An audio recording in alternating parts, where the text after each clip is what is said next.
Hello നമസ്കാരം. എല്ലാവർക്കും ജാഷി വയനാട് സ്റ്റോറീസിലേക്ക് ഹൃദയപൂർവ്വം സ്വാഗതം.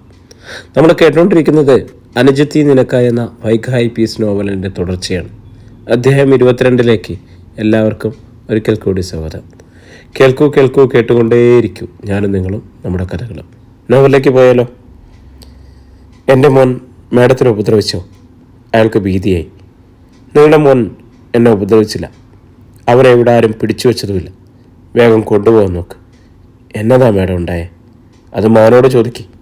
എന്നതാടാ മോനെ, നീയലും കാര്യം പറയും. അയാൾ മകൻ്റെ നേരെ തിരിഞ്ഞു. ചോദ്യവും ഉത്തരവൊക്കെ വീട്ടിൽ ചെന്നിട്ട് അതുവരെ മിണ്ടാതെ നിന്നിരുന്ന CI ഗോപകുമാർ പറഞ്ഞു, ഇവിടുന്ന് വേഗം പോകാൻ നോക്ക്. ഷാനുവിൻ്റെ പേരിൽ കേസൊന്നുമില്ലെന്നും അവൻ്റെ ദേഹത്ത് പരിക്കുകളൊന്നും ഇല്ലെന്നും കണ്ടതോടെ പ്രസാദ് പത്തനയുടെ ആശ്വാസമായി. വാ മക്കളെ. അയാൾ മകൻ്റെ കയ്യിൽ പിടിച്ച് പോകാച്ചാ, ഷാനു മെല്ലെ പറഞ്ഞു. അയാൾക്കൊപ്പം നീങ്ങി അവൻ പക്ഷെ വാതിൽ കടക്കുമ്പോഴും തിരിഞ്ഞു നോക്കി വൈകിയുടെ മുഖത്തേക്ക്. അവൻ്റെ മുഖം സങ്കടം തിങ്ങി വിജൃംഭിച്ചിരുന്നു. മിഴിയോരത്ത് തങ്ങി ഓരോ തുള്ളി കണ്ണുനീരും. വൈക മുഖം തിരിച്ചു. എന്തോ ചോദിക്കാൻ ചുണ്ടനക്കുന്നത് കണ്ടതും വിഷയം മാറ്റാനായി വൈക പെട്ടെന്ന് പറഞ്ഞു, ഞാൻ ഗോപനെ ഒരു ജോലി ഏൽപ്പിക്കാൻ പോവുകയാണ്. എന്താണ് മാഡം? വൈക കമ്പ്യൂട്ടറിൽ ഒരു ഫയൽ തുറന്നു. അതിൽ നിന്നും ചിലതിൻ്റെ പ്രിൻ്റ് ഔട്ട് എടുത്തു ഗോപകുമാറിൻ്റെ കയ്യിൽ കൊടുത്തു. ഇത് കുറച്ച് പഴയ ഓർണമെൻറ്റ്സിൻ്റെ ഫോട്ടോസാണ്. ഡീറ്റെയിൽസ് ഇതിലുണ്ട്. ഇതാ, ഇത് ചുട്ടിയും ചെയ്യുന്നു, ഇത് അരത്താലി, ഇത് പവിത്രക്കെട്ടുമാല, പിന്നെ പാലക്കാമല, കാശുമാല, ലക്ഷ്മിമാല, അടുത്തത് കുറച്ച് വളകളും കാപ്പുകളും സ്റ്റഡ്സുമാണ്. എല്ലാം കൂടി 101 പവനുണ്ട്. ഇത് നഷ്ടപ്പെട്ടിരിക്കുന്നു. ഗോപകുമാർ അമ്പരപ്പോടെ വൈകിയുടെ മുഖത്തേക്ക് നോക്കി. ഗോപൻ്റെ ഊഹം ശരിയാണ്. അച്ചമ്മയുടെ സ്വർണ്ണമാണ്. അച്ചമ്മ സതിയാൻ്റിക്ക് കൊടുത്തു. സതിയാൻ്റിയുടെ കയ്യിൽ നിന്നും ആരോ തട്ടിയെടുത്തു. എന്നിട്ടും പരാതിയൊന്നും കിട്ടിയില്ലല്ലോ മാഡം. പരാതിപ്പെട്ടാൽ പരാതിക്കാരൻ തന്നെ തുടങ്ങുന്ന എന്തോ പ്രോബ്ലം ഇടയ്ക്കുണ്ട്. അതാണ് പെറ്റീഷൻ തരാതിരുന്നത്. വൈഗ ആലോചനയോടെ പറഞ്ഞു. പക്ഷെ നമുക്കിത് കിട്ടണം ഗോപൻ. എല്ലാ സോഴ്സും ഉപയോഗിച്ചോളും. Okay madam. അയാൾ അതൊക്കെ ശ്രദ്ധയോടെ കയ്യിൽ സൂക്ഷിച്ചു.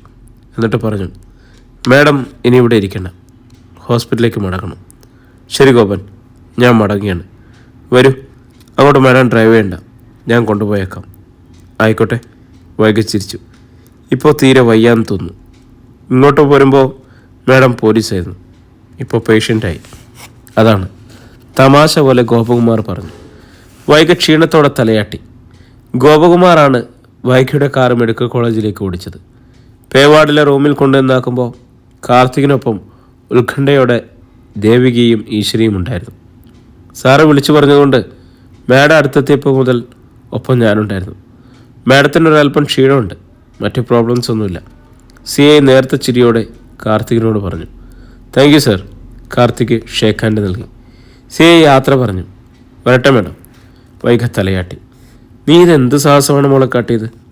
ദേവിക ശാസിച്ചു. ഇത്രയും വയ്യാണ്ടിരുന്നപ്പോൾ ആളൊരുത്തനെ പിടിച്ചു വലിക്കുക, തന്നെ വണ്ടി ഓടിക്കുക, കുറേ കഷ്ടം തന്നെ. ഈശ്വരിയും ശാസിച്ചു. കൈമേൽ ചോര ഉണങ്ങിയിട്ടുണ്ടായിരുന്നില്ല. ഒന്നുമില്ല അച്ചമ്മേ, മുറിവ് ഒന്ന് അനങ്ങിയിട്ടുണ്ടാവും. അത് ചോര കട്ടെടുത്തതല്ലേ, വൈക പറഞ്ഞു. എന്നാലും അതിൻ്റെ ആവശ്യം ഉണ്ടായിരുന്നില്ല. കാർത്തിക് ഡ്രൈവ് ചെയ്യുമായിരുന്നില്ലേ? ദേവിക ചോദിച്ചു. ഞാൻ പറഞ്ഞതാമേ. കാർത്തിക് ശുണ്ടിയെടുത്തു. അപ്പോൾ പോലീസുകാരിക്ക് അഹങ്കാരം മൂത്തു. അഹങ്കാരമല്ല കാർത്തിക്, വൈക ശാന്തതയോടെ പറഞ്ഞു. കാർത്തിക് അവനെ കൊണ്ടുപോയാലും ഗോപൻ ഇവിടെ വന്ന് കൊണ്ടുപോയാലും കേസാവും. എന്നെ കയ്യേറ്റം ചെയ്തതിന് അവൻ അകത്താവും, വൈക പറഞ്ഞു. അത് പാടില്ല. അവനെ ഒരു തരത്തിലും ദ്രോഹിക്കാൻ എനിക്ക് കഴിയില്ല. ഇത്രയും അറിവുണ്ടായിട്ടാണോ അവൻ മിത്രയുടെ റൂമിൽ കയറാൻ പാടില്ലെന്ന് വിലക്കിയത്? അവനെ ചതിക്കാൻ എനിക്ക് വയ്യ കാർത്തിക്. നീ എന്താ മോളെ അങ്ങനെ പറഞ്ഞത്? ദേവിക ചോദിച്ചു. അവന് മിത്രയെ ഇഷ്ടമാണ് അമ്മേ, ഇപ്പോഴും. അതിനെന്താ മോളെ, അവൻ നല്ല പയ്യനല്ലേ? ഈശ്വരി ചോദിച്ചു. അവൻ നല്ല പയ്യനാണ്, വൈക സമ്മതിച്ചു. അച്ഛനും അമ്മയും കഴിഞ്ഞാൽ പിന്നെ അവൻ ആത്മാവ് കൊടുത്ത് ഏറ്റവും ആഴത്തിൽ സ്നേഹിക്കുന്ന ആളാണ് മിത്ര. ആ സ്നേഹം പവിത്രവുമാണ്. എന്നാൽ കളങ്കമൊന്നുമില്ല അച്ഛമ്മേ. എങ്കിൽ പിന്നെ നമ്മൾ എന്തിനാ മോളെ അതിന് തടസ്സം നിൽക്കുന്നത്? എന്തിനാന്നോ? വൈക ചുമന്നു. എൻ്റെ അനിയത്തിക്ക് ഒരുപാട് നെഗറ്റീവുകളുണ്ട്. നെഗറ്റീവോ? ദേവിക നെറ്റി ചുടിച്ചു. അതെ, അതിൽ ആദ്യത്തെ അവളുടെ വയറ്റിൽ ഇപ്പോഴും വളരുന്നുണ്ട് ഒരു വിഴുപ്പ്. അത് ആ പയ്യൻ്റെ തലയിൽ അറിഞ്ഞുകൊണ്ട് കെട്ടിവെക്കണം. ദേവികയുടെ നാവടഞ്ഞു. അപമാനം കൊണ്ട് തലകുനിഞ്ഞു. ഈശ്വരിയും മിണ്ടിയില്ല. കാർത്തികിന് തോന്നി, തുടക്കം തോറും തിളക്കമേറുന്ന പൊൻതളികയാണ് തനിക്ക് മുമ്പിൽ നിൽക്കുന്ന തൻ്റെ ഈ പെണ്ണെന്ന്. രശ്മി, നമുക്ക് മീറ്റിംഗ് നാളെ ആക്കിയാലോടി? വൈകുന്നേരം രശ്മിക്ക് ഡോക്ടർ വിനീഷിൻ്റെ കോള് വന്നു. ഡ്യൂട്ടി കഴിഞ്ഞ് ഇറങ്ങുകയായിരുന്നു രശ്മി. വൈനോട്ട്, നാളെ ആയിക്കോട്ടെടാ. രശ്മി ഉടൻ സമ്മതിച്ചു. എങ്ങോട്ടാ പോകേണ്ടത്? അവൻ ചോദിച്ചു. നിൻ്റെ ഒപ്പം ഒരു ഫുൾ ഡേ യാത്ര, നാളെ മുഴുവൻ. അതെങ്ങോട്ടായാലും ഐ ഡോണ്ട് കെയർ, അവൾ പറഞ്ഞു. എങ്കിൽ കുമരകത്തേക്കാക്കാം. അവിടെ ഒരു റിസോർട്ടിൽ ഒരു റൂം ബുക്ക് ചെയ്യാം. രശ്മിക്ക് അത് സമ്മതമായി. ഓക്കേടാ, എങ്കിൽ ഞാനെൻ്റെ വണ്ടിയിൽ നാളെ 9 മണിക്ക് നിൻ്റെ വീട്ടുപടിക്കലെത്തുന്നു. ഓക്കെ. രശ്മിയും സമ്മതിച്ചു. വീട്ടിലേക്ക് മടങ്ങുമ്പോൾ ഉത്സാഹവതിയായിരുന്നു രശ്മി. ഹൃദയം ആഹ്ലാദത്താൽ ഇളകിത്തുള്ളി. നാളെ അവനോട് വിവാഹത്തെക്കുറിച്ച് പറയണം. ഒരു തീരുമാനത്തിലെത്തിയിട്ട് ഡേറ്റ് കുറിക്കണം. അല്ലെങ്കിൽ ഇനി അമ്മ പ്രശ്നമുണ്ടാക്കും. വീടിൻ്റെ മുറ്റത്ത് കാർ നിർത്തിയിട്ട് രശ്മി അകത്തേക്ക് ചെല്ലുമ്പോൾ രോഹിണിക്കൊപ്പം സഹോദരൻ സഹദേവനും ഉണ്ടായിരുന്നു. അമ്മാവൻ എപ്പോൾ വന്നു? ഉത്സാഹം വിടാതെ അവൾ ചോദിച്ചു. ഏട്ടനെ ഞാൻ വിളിച്ചു വരുത്തിയതാ, രോഹിണി പറഞ്ഞു. എന്താ അമ്മ വിശേഷം? വിശേഷമോ? രോഹിണിയുടെ മുഖം കരുവാളിച്ചു. ഡോക്ടർ വിനീഷുമായി എത്രയും വേഗം നിന്റെ വിവാഹം ഉറപ്പിക്കണം. ഉടൻ അത് നടത്തണമെന്നാണ് എനിക്ക് തോന്നുന്നത്, രോഹിണി പറഞ്ഞു. ഏട്ടൻ വിനീഷിൻ്റെ വീട് വരെ പോയി. എന്നിട്ട്? രശ്മിയുടെ നെഞ്ചിലെ ആഹ്ലാദം തിരതല്ലി. ഇതാ, രോഹിണി നിറഞ്ഞ മിഴികളോടെ ഒരു വെഡ്ഡിംഗ് കാർഡ് രശ്മിയുടെ നേർക്ക് നീട്ടി. രശ്മിയുടെ പാദങ്ങൾക്കിടയിൽ 1000 ആണികൾ ഒരുമിച്ച് കതറഞ്ഞു കയറി. കാർഡിനുമേൽ ഡോക്ടർ വിനീഷിൻ്റെ ഫോട്ടോ, ഒപ്പം സുന്ദരിയായ ഒരു പെൺകുട്ടിയുടെയും. ഫോട്ടോയ്ക്കടിയിൽ തിളങ്ങുന്ന സ്വർണ്ണലിപികൾ. Doctor Vineesh weds Neetha Devashankar. ആണികൾ തറയുന്ന വേദന രശ്മിയുടെ നെറുക വരെ എത്തി. മോളെ, രശ്മിയുടെ മുഖത്തെ ഭീകരമായ തകർച്ച രോഹിണി കണ്ടു. മകളെ അവർ വാരി നെഞ്ചോട് ചേർത്ത് പിടിച്ചു.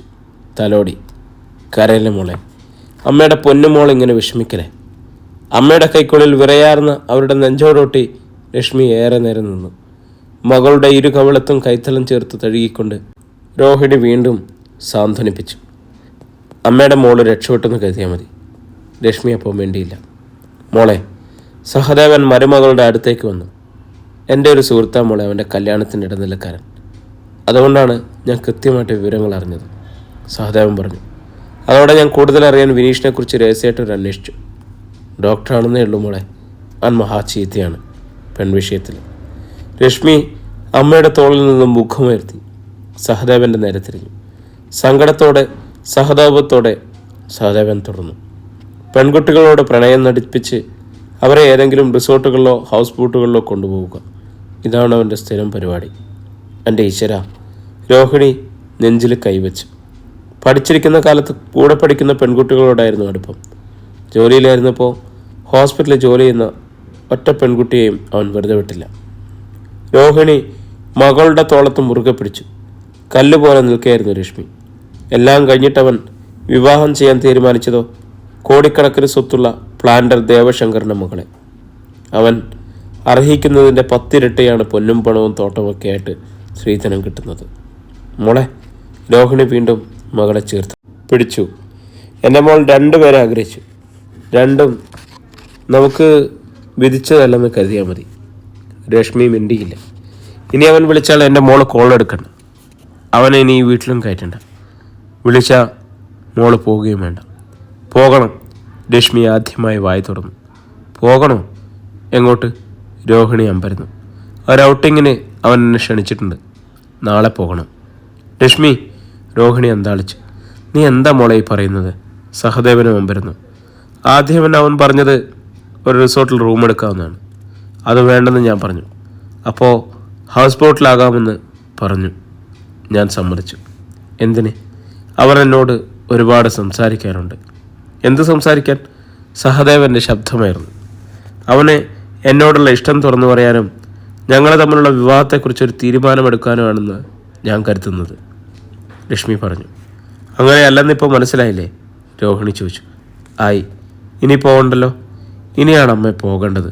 ലക്ഷ്മിയുടെ സ്വരം മുറുക്കി. നീ എന്താണ് പറയുന്നത്? പോയേ തീരൂ അമ്മേ. ലക്ഷ്മിക്കുള്ളിൽ തികട്ടുന്ന സങ്കടം കണ്ണീരുറവയായി മിഴിയോരത്ത് തുള്ളികുത്തി. അമ്മാവൻ അവൻ്റെ യഥാർത്ഥ മുഖം തുറന്നു കാട്ടിയിരുന്നില്ലെങ്കിൽ അവൻ്റെ ചതി അറിയാതെ ഞാൻ ആ വലയിൽ വീണു കൊടുക്കുക. അത് വേണം മോളെ, രോഹിണി ചോദിച്ചു. കാർത്തിക് പിന്മാറിയപ്പോഴും നീ അവനെ വിടാതെ പിന്തുടർന്നു. എന്നിട്ടോ? ഒരു നിമിഷം കഴിഞ്ഞായിരുന്നു രശ്മിയുടെ മറുപടി. ആ കാർത്തിക് എന്നെ സ്നേഹിച്ചിട്ടില്ല അമ്മേ. പ്രലോഭിപ്പിക്കുകയോ ചതിക്കുകയോ ചെയ്തിട്ടില്ല. അയാളെ കിട്ടാൻ ഞാൻ കൊതിച്ചു, അത്രയേ ഉള്ളൂ. എൻ്റെ സങ്കടം തീർത്തത് ഇവനാണ് വിനീഷ്, രശ്മി തുടർന്നു. ഇവൻ കാർത്തികനെ പോലെയല്ല. എന്നെ സ്നേഹിക്കുന്നതായി നടിച്ചു, പ്രലോഭിപ്പിച്ചു, ചതിക്കാൻ വല വിരിച്ചു.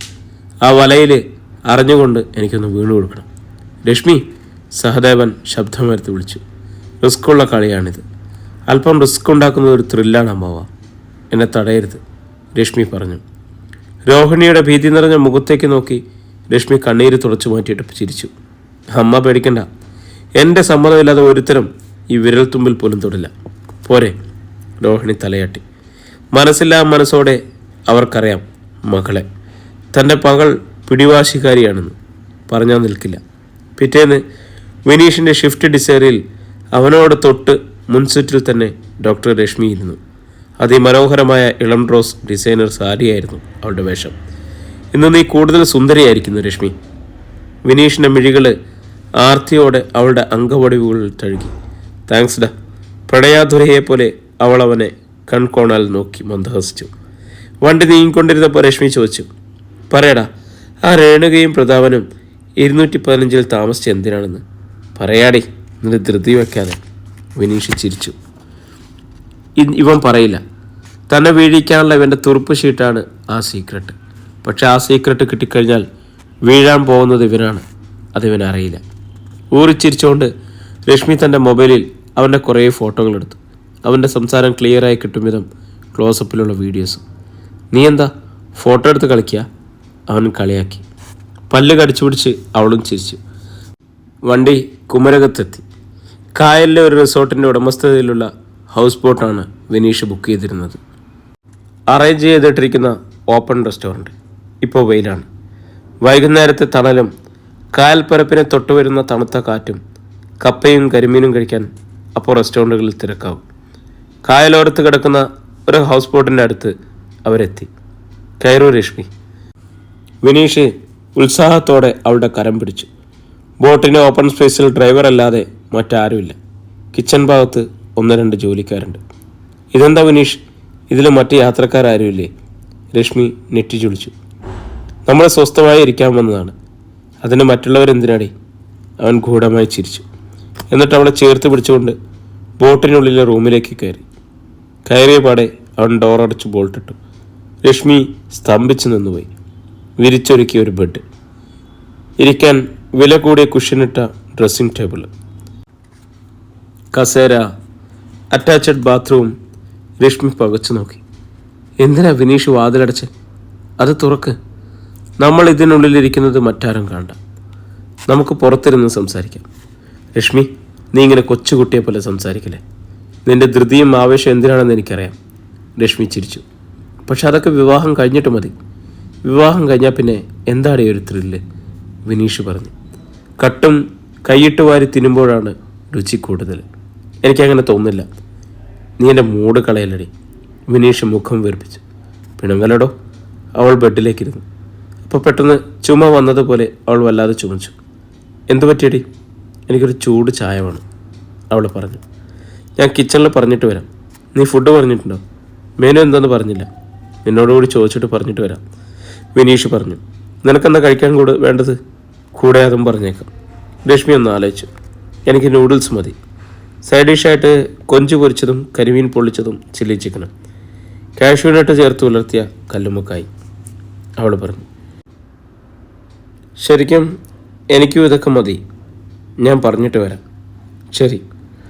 ഡോർ തുറന്ന് വിനീഷ് പുറത്തേക്കിറങ്ങി. അവനെ റൂമിൽ നിന്നും ഒന്ന് ഇറക്കി വിടാനാണ് അവൾ ചായ ആവശ്യപ്പെട്ടത് തന്നെ. അവൻ പോയ പുറകെ അവൾ മൊബൈലെടുത്തു. ഇമെയിൽ അയക്കാൻ സൗകര്യമുള്ള ആ ഫോണിൽ നിന്നും അതുവരെ എടുത്ത വീഡിയോ ക്ലിപ്പിംഗ് അവളൊരു ഇമെയിൽ ഐ ഡിയിലേക്ക് മെയിൽ ചെയ്തു. വിനീഷ് വിവാഹം കഴിക്കാനായി പോകുന്ന നിത ശങ്കറിൻ്റേതായിരുന്നു ആ മെയിൽ ഐ ഡി. ഒരിക്കൽ നിതയുടെ കോളേജിൽ നടന്ന ഒരു മെഡിക്കൽ ക്യാമ്പിൽ വെച്ച് രശ്മിക്കും നീതയുടെ മൊബൈൽ നമ്പറും ഇമെയിൽ ഐ ഡിയും ലഭിച്ചിരുന്നു. അതിപ്പോൾ ഉപകാരമായി. മെയിൽ അയച്ചിട്ട് അവൾ നിധിയുടെ മൊബൈൽ നമ്പർ ഡയൽ ചെയ്തു. ഹലോ. ഒരു പെൺകുട്ടിയുടെ ഇമ്പമാർന്ന സ്വരം അപ്പുറത്തുനിന്ന് കേട്ടു. ഒരു മെയിൽ അയച്ചിട്ടുണ്ട്, ഓപ്പൺ ചെയ്ത് നോക്കണേ. ആ, എന്താ നിങ്ങളാരാ? അമ്പരപ്പിൻ്റെ സ്വരം അപ്പുറത്ത്. ആരും ആവട്ടെ.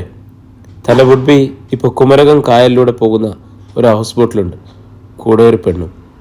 വന്നാൽ നേരിൽ കാണാം. ബോട്ടിൻ്റെ പേര് ഹിമ. രശ്മി കോള് കട്ടാക്കി. എന്നിട്ട് സ്വയം ചിരിച്ചു. ചതിക്ക് ചതി. അവളുടെ പല്ലുകൾ തിളങ്ങി, കണ്ണുകളും.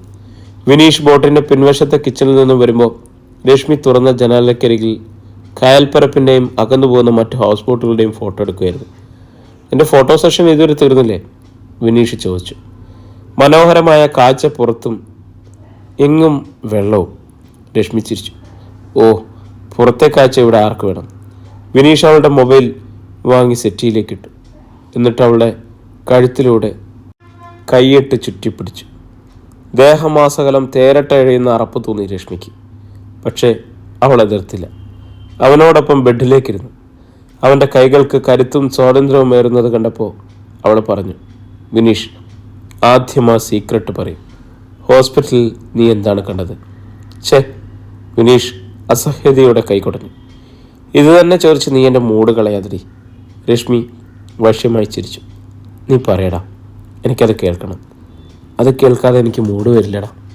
രശ്മിയുടെ കണ്ണുകളിൽ വീണ്ടും പ്രണയം വന്നു. ആദ്യം എൻ്റെ ഉത്കണ്ഠ തീരട്ടെ. ശരി. വിനീഷ് നേർത്ത ചിരിയോട് സമ്മതിച്ചു. ഇനി അത് പറയാതിരുന്നിട്ട് നിന്റെ മൂഡ് പോകണ്ട. രശ്മി കൂടുതൽ വശ്യതയോട് ചിരിച്ചു. അപർണ പ്രതാപ് എന്നൊരു പെൺകുട്ടി ICUവിൽ ഹരിലാൽ സാറിൻ്റെ ട്രീറ്റ്മെൻറ്റിലുണ്ട്. പ്രിയരെ, നമ്മുടെ കഥ ഇന്ന് വളരെ ചെറിയ ദൈർഘ്യമുള്ള ഒന്നാണ്. നാളെ വീണ്ടും 30 മിനിറ്റുള്ള കഥയുമായിട്ട് നമ്മൾ വീണ്ടും ഒത്തുചേരുന്നു. ഒത്തിരി സന്തോഷത്തോടെ, ഒത്തിരി സ്നേഹത്തോടെ നിങ്ങളുടെ സ്വന്തം ജാഷി വയനാട്.